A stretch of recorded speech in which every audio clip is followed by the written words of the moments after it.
is Vincent Schilling, and this is Myths and Atrocities about Columbus and Columbus Day. I originally wrote this article, been shared over 100,000 times, and a lot of people have asked for the sources of this article, and I'm putting all those links in the description below. This video is not for the young ones. There are some very disturbing accounts that are very, let's just say, adult related. Columbus Day is the second Monday of October every year, and some communities celebrate Indigenous Peoples Day, but we're going to be talking about Columbus Day, the man who supposedly discovered the United States. And Columbus Day was conceived by the Knights of Columbus, which was a Catholic fraternal organization in the 1930s because they wanted a Catholic hero. Franklin Delano Roosevelt signed the day into law as a federal holiday in 1937. A huge portrait of Columbus still sits in our nation's capital today. On the way, Columbus stole a sailor's reward. So after obtaining funding for his explorations to reach Asia, Columbus offered his fellow sailors that if they were to be the first ones to discover any sort of land on their journey that was funded by King Ferdinand and Queen Isabella, he would offer them a huge reward, and this amount was 10,000 maravedis, which is about $540, and at that time was about a year's salary for a sailor. When another sailor saw the land in October of 1492, Columbus retracted the reward and said, no, the last evening I saw a dim light in the west, and therefore you don't get your reward, it goes to me. So the sailor didn't get it, even though Columbus said whoever finds it first will get that reward, and Columbus essentially took it back. Columbus never ever landed in the upper 48 states. Ever. Never made it anywhere above Florida, ever. Never even went into Florida or anywhere else. Columbus quite literally landed what we now know as the Bahamas, and later Hispaniola, present-day Haiti, and the Dominican Republic.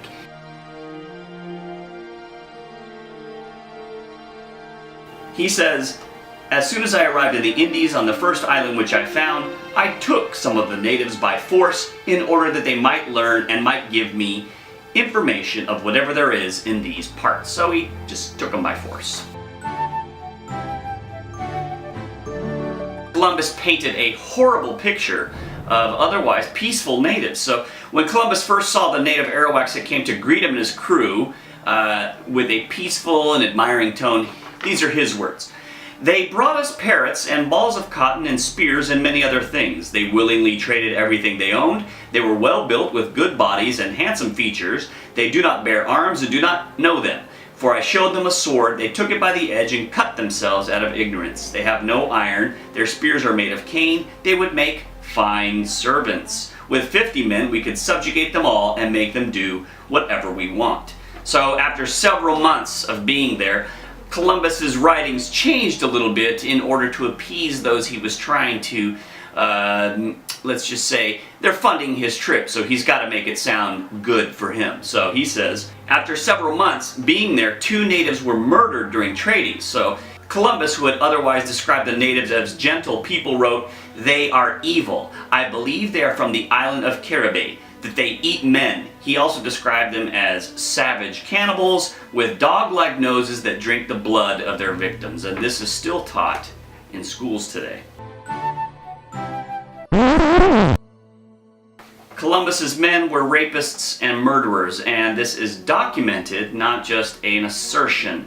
This account is by a close friend of Columbus who wrote the first disturbing account of a relation between himself and a native female gift given to him by Columbus.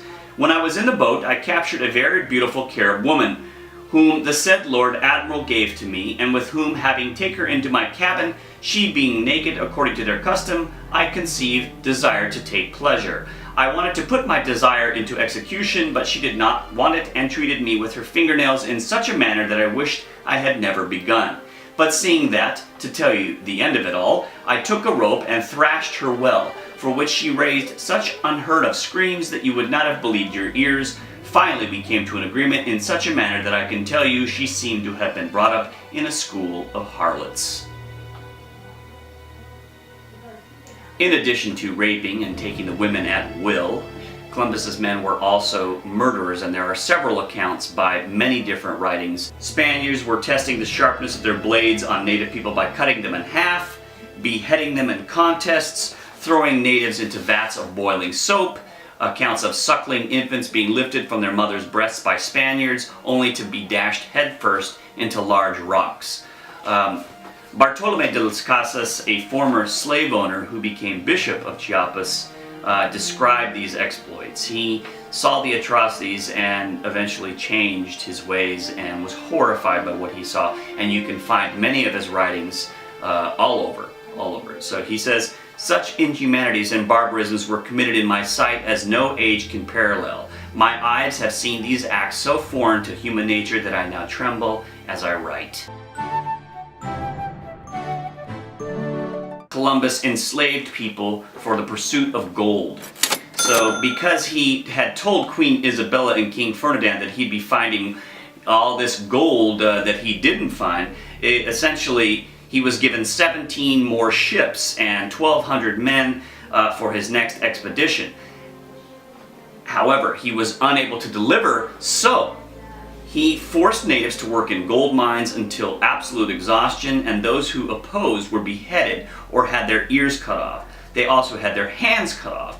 In fact, during these expeditions, all persons over age 14 had to supply at least 1 thimble of gold every 3 months and were given copper necklaces as proof of their compliance. Those who did not fulfill their obligations had their hands cut off, which were tied around their necks while they bled to death. Some 10,000 native people died without hands. In 2 years' time, 250,000 Indians on Haiti were dead. Many deaths included mass suicides or intentional poisoning, or mothers killing their babies to avoid such persecution.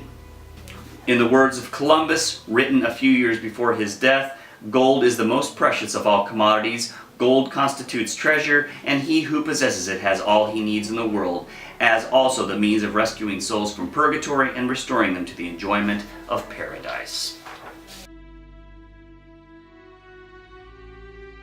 Columbus provided sex slaves to his men, young girls as a matter of fact. In addition to putting natives to work as slaves in his gold mine, Columbus also sold sex slaves to his men, some as young as 9 years old. Columbus and his men raided villages for sex and sport. In the year 1500, Columbus wrote to a friend, "100 castellanos are as easily obtained for a woman as for a farm, and it is very general, and there are plenty of dealers who go about looking for girls. Those from 9 to 10 are now in demand." Those are Columbus's words. Columbus's men used native people as dog food. In the early years of Columbus's conquest, there were butcher shops throughout the Caribbean where Indian bodies were sold as dog food. Columbus and his men actually had hunts with these war dogs, and these war dogs were covered with armor. They were a fierce match for the native people, and it was terrible. And they were fed human flesh, and there are accounts of Columbus's men tearing babies out of horrified families' arms and throwing the babies to the dogs to watch them be torn to shreds. It's unimaginable. Columbus was taken back to Spain in shackles. He was arrested for his behavior by the governor at the time. Columbus was essentially forgiven for his crimes. He was pardoned. Thank you for watching. This is Vincent Schilling. I appreciate it very much. If you have any questions, please feel free to reach out to me on Twitter, and I'll be glad to do the best I can to respond. Hope the best for you and your family. Much love. Thank you.